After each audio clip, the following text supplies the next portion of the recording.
बड़े घर की बेटी। बेनी माधव सिंह मौजा गौरीपुर के जमींदार नंबरदार थे। उनके बुजुर्ग किसी जमाने में बड़े साहिबे सरवत थे। पुख्ता तालाब और मंदिर उन्हीं की यादगार थी।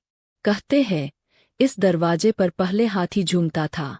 उस हाथी का मौजूदा नेमुल बदल एक बूली भैंस थी जिसके बदन पर गोश्त तो न था मगर शायद दूध बहुत देती थी, क्योंकि हर वक्त एक न एक आदमी हांडी लिए उसके सर पर सवार रहता था। बेनी माधव सिंह ने निस से जायद जायदाद वकीलों की नजर की और अब उनकी सालाना आमदनी 1000 से जायद न थी। ठाकुर साहब के 2 बेटे थे। बड़े का नाम श्रीकंठ सिंह था। उसने एक मुद्देदराज की जानकारी के बाद BA की डिग्री हासिल की थी और अब एक दफ्तर में नौकर था। छोटा लड़का लाल बिहारी सिंह दोहरे बदन का सजीला जवान था। भरा हुआ चेहरा, चौड़ा सीना, भैंस का 2 सेर ताजा दूध का नाश्ता कर जाता था। श्रीकंठ उससे बिल्कुल मुतजाद थे। इन जाहिरी टूबियों को उन्होंने 2 अंग्रेजी हुरूस BA पर कुर्बान कर दिया था। इन्हीं 2 हरफों ने उनके सीने की कुशादगी, कद की बुलंदी, चेहरे की चमक सब हजम कर ली थी। ये हजरत अब अपना वक्ते फुर्सत तिब के मुताले में सर्स करते थे। आयुर्वेदिक दवाओं पर ज्यादा अटीदा था।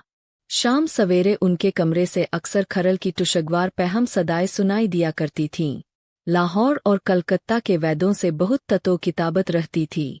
श्रीकंठ इस अंग्रेजी डिग्री के बावजूद अंग्रेजी मुआशरत के बहुत मद्दाह न थे, बल्कि इसके बरक्स वो अक्सर बड़ी शद्दोमत से उसकी मजम्मत किया करते थे।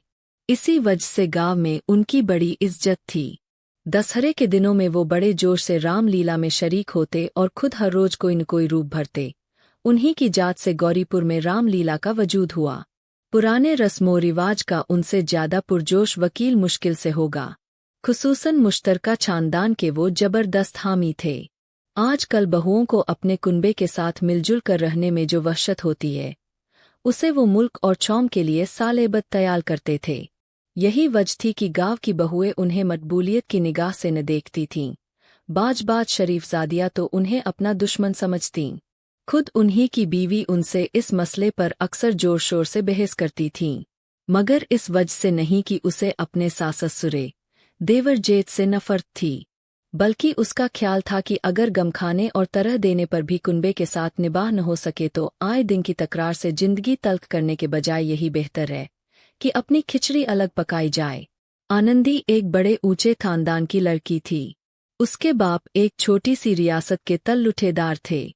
आलीशान महल, 1 हाथी, 3 घोड़े, 5 वर्दीपोश सिपाही, फिटन, बहलिया, शिकारी कुत्ते, बाज, बहरी, शिकरे, जर्रे, सरशसरोश शीशा आलात, ऑनरेरी मजिस्ट्रेटी और कर्ज जो एक मुअज्ज तल्लुठेदार के लवाजिम हैं।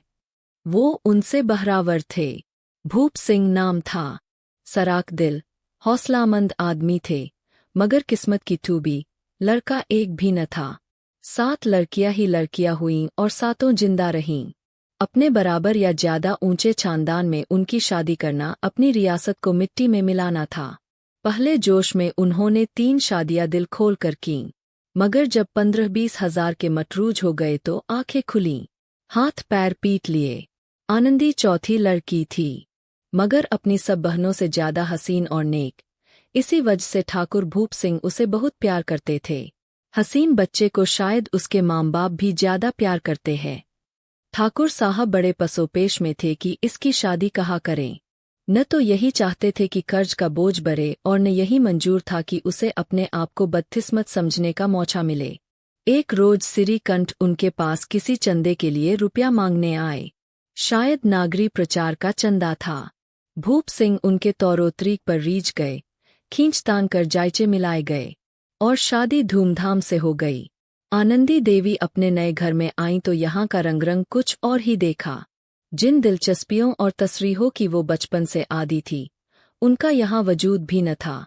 हाथी घोड़ों का तो जिक्र क्या, कोई सजी हुई खूबसूरत बहली भी न थी। रेशमी स्लीपर साथ लाई थीं, मगर यहाँ बात कहाँ मकान में खिड़कियाँ तक न थीं, न जमीन पर सर्श न दीवारों पर तस्वीरें। ये एक सीधा सादा दहचानी मकान था।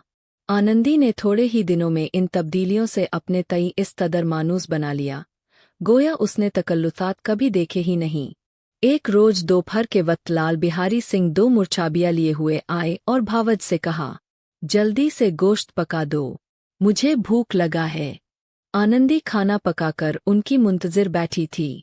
गोश्त पकाने बैठी मगर हांडी में देखा तो घी पाव भर से ज्यादा न था। बड़े घर की बेटी किसायत शियारी का सबक अभी अच्छी तरह न पड़ी थी। उसने सब घी गोश्त में डाल दिया। लाल बिहारी सिंह खाने बैठे तो दाल में घी न था।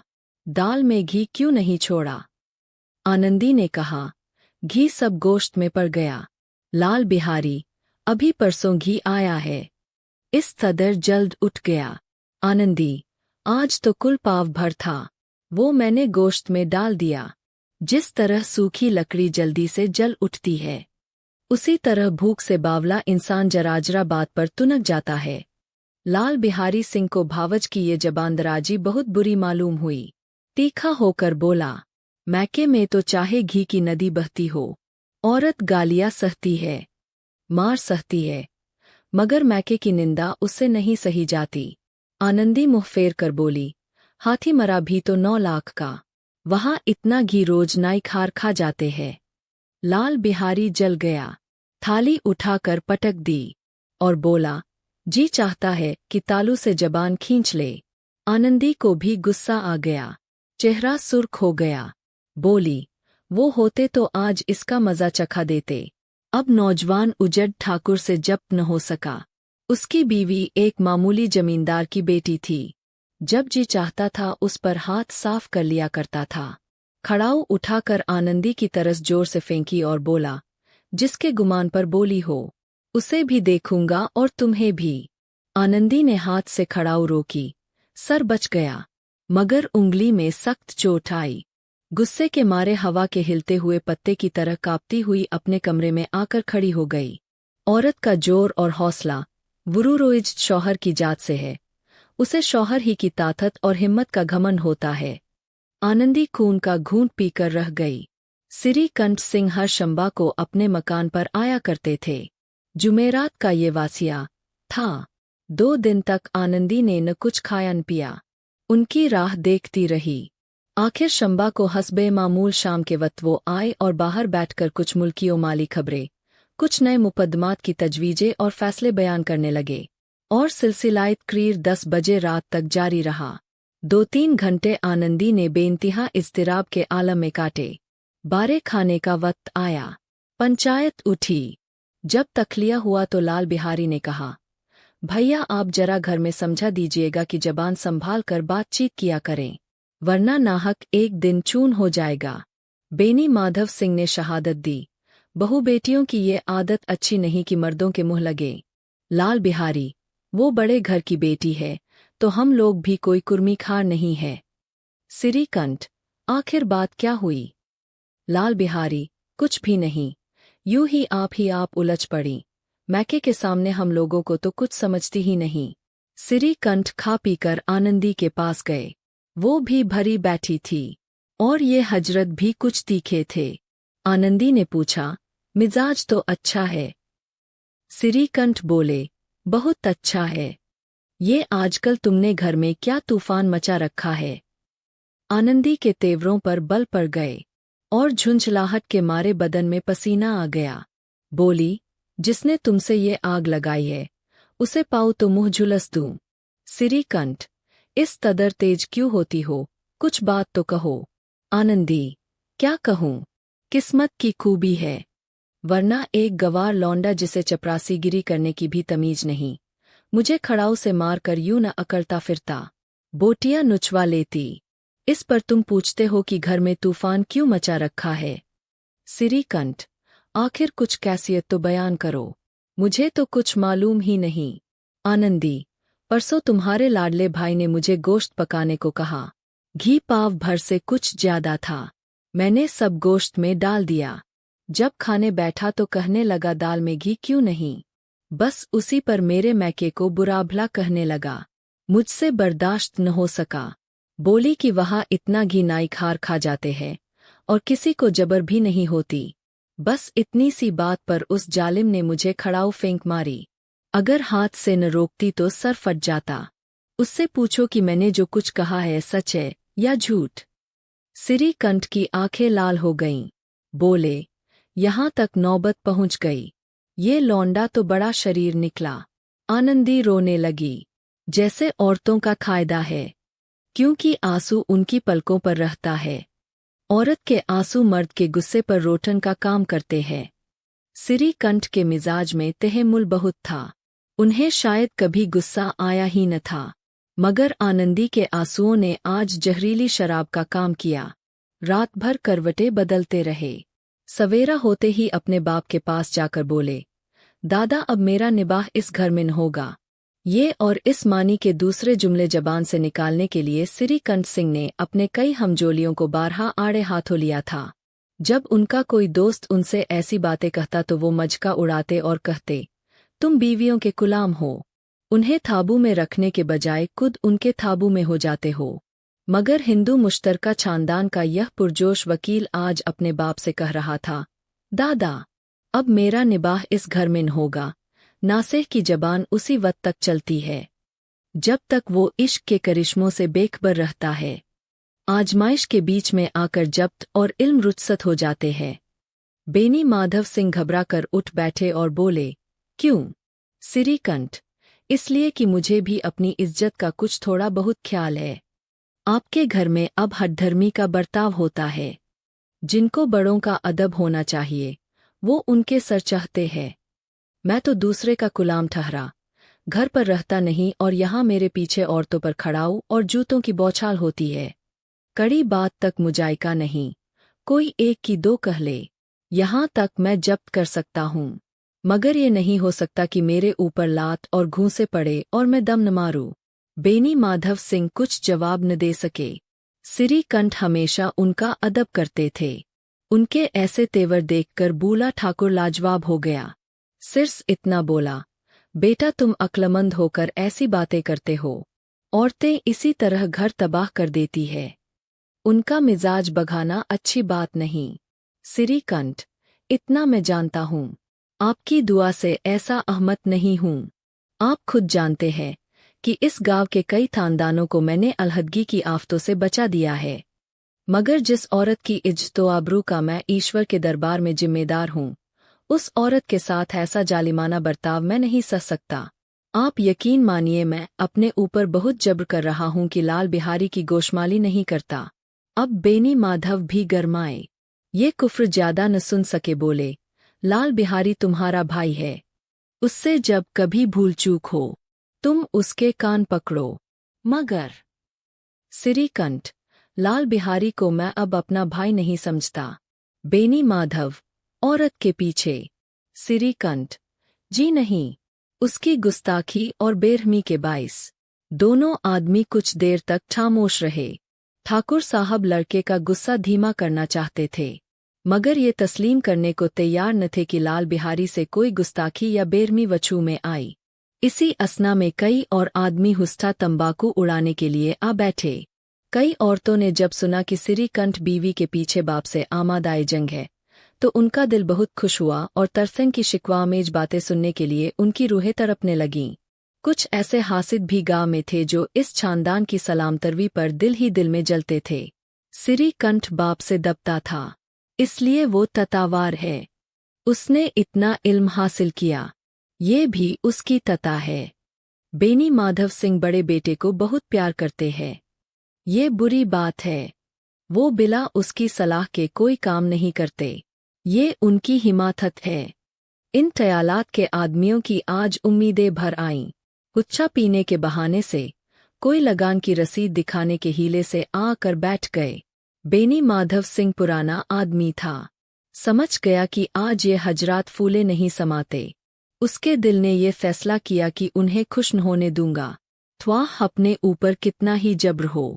यकापक लहजाए क्रीर नर्म करके बोले, बेटा मैं तुमसे बाहर नहीं हूँ, तुम्हारा जो ची चाहे करो।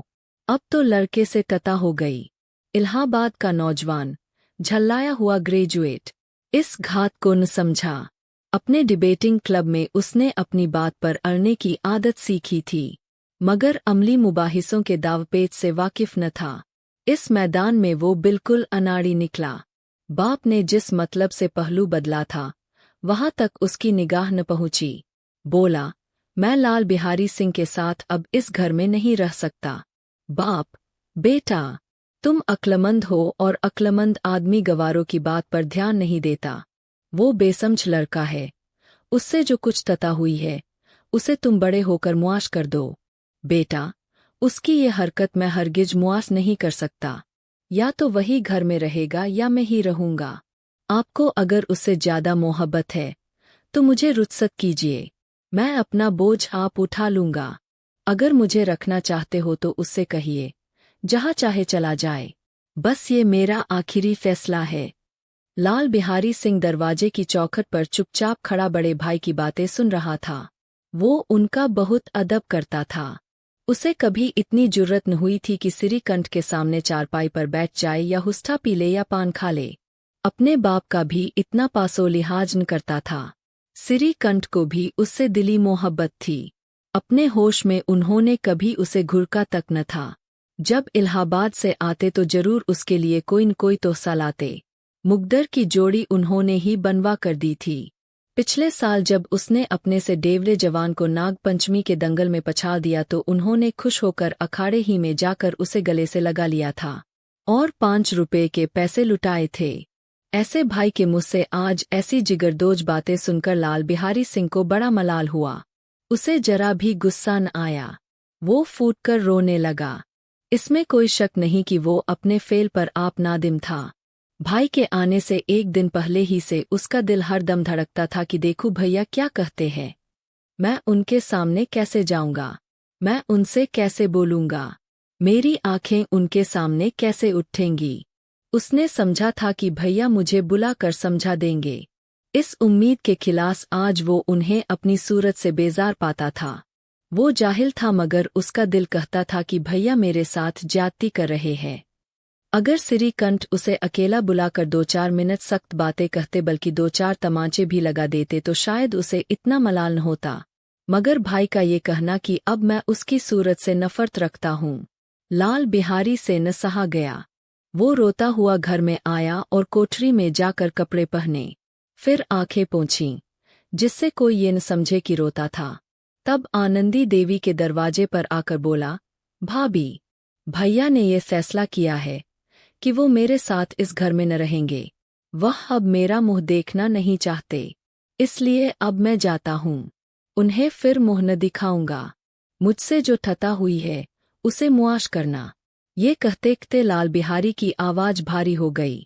जिस वक्त लाल बिहारी सिंह सर झुकाए आनंदी के दरवाजे पर खड़ा था, उसी वक्त सिरीकंठ भी आंखें लाल किए बाहर से आए। भाई को खड़ा देखा तो नफरत से आंखें फेर लीं और कतरा कर निकल गए, गोया उसके साए से भी परहेज है। आनंदी ने लाल बिहारी सिंह की शिकायत तो शौहर से की, मगर अब दिल में पछता रही थी। वो तबन नेक औरत थी और उसके ख्याल में भी न था कि ये मामला इस कदर तूल खींचेगा। वो दिल ही दिल में अपने शौहर के ऊपर झुंझला रही थी कि इस कदर गर्म क्यों हो रहे हैं। ये चौस की कहीं मुझे इलाहाबाद चलने को न कहने लगे तो फिर मैं क्या करूंगी। उसके चेहरे को जर्द किए हुए थे। इसी हालत में जब उसने लाल बिहारी को दरवाजे पर खड़े ये कहते सुना कि अब मैं जाता हूँ, मुझसे जो कुछ तता हुई है मुआस करना, तो उसका रहा सहा गुस्सा भी पानी हो गया। वो रोने लगी। दिलों का मैल धोने के लिए आंसू से ज्यादा कारगर कोई चीज नहीं है। सिरीकंठ को देखकर आनंदी ने कहा, लाला बाहर खड़े हैं, बहुत रो रहे हैं। सिरीकंठ, तो मैं क्या करूं? आनंदी, अंदर बुला लो, मेरी जबान को आग लगे। मैंने कहाँ से वो झगड़ा उठाया? सिरीकंठ, मैं नहीं बुलाने का। आनंदी, पछताओगे, उन्हें बहुत ग्लानि आ गई है।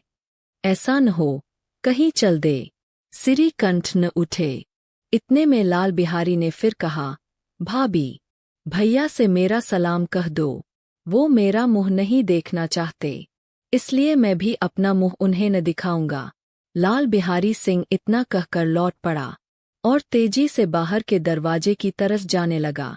यकाएक आनंदी अपने कमरे से निकली और उसका हाथ पकड़ लिया। लाल बिहारी ने पीछे की तरफ ताका और आंखों में आंसू भरकर बोला, मुझको जाने दो। आनंदी, कहाँ जाते हो? लाल बिहारी, जहाँ कोई मेरा मुँह न देखे। आनंदी, मैं न जाने दूंगी। लाल बिहारी, मैं लोगों के साथ रहने के काबिल नहीं हूँ। आनंदी, तुम्हें मेरी कसम अब एक कदम भी आगे न बढ़ाना। लाल बिहारी, जब तक मुझे ये न मालूम हो जाएगा कि भैया के दिल में मेरी तरफ से कोई तकलीफ नहीं तब तक मैं इस घर में हरगिज न रहूंगा। आनंदी, मैं ईश्वर की सौगंध खाकर कहती हूँ कि तुम्हारी तरफ से मेरे दिल में जरा भी मैल नहीं है। अब श्रीकंठ का दिल पिघला। उन्होंने बाहर आकर लाल को गले लगा लिया और दोनों भाई खूब फूट फूट कर रोए। लाल बिहारी ने सिसकते हुए कहा, भैया, अब कभी न कहना कि तुम्हारा मुंह न देखूंगा। इसके सिवा जो सजा आप देंगे वो मैं खुशी से कबूल करूंगा। श्रीकंठ ने कांपती हुई आवाज से कहा, लल्लू, इन बातों को बिल्कुल भूल जाओ। ईश्वर चाहेगा तो अब ऐसी बातों का मौका न आएगा। बेनी माधव सिंह बाहर से ये देख रहे थे। दोनों भाइयों को गले मिलते देखकर खुश हो गए और बोल उठे, बड़े घर की बेटियां ऐसी ही होती है, बिगड़ता हुआ काम बना लेती है। गांव में जिसने ये वासिया सुना, इन अल्फाज में आनंदी की चैयाजी की दाद दी, बड़े घर की बेटियां ऐसी ही होती है।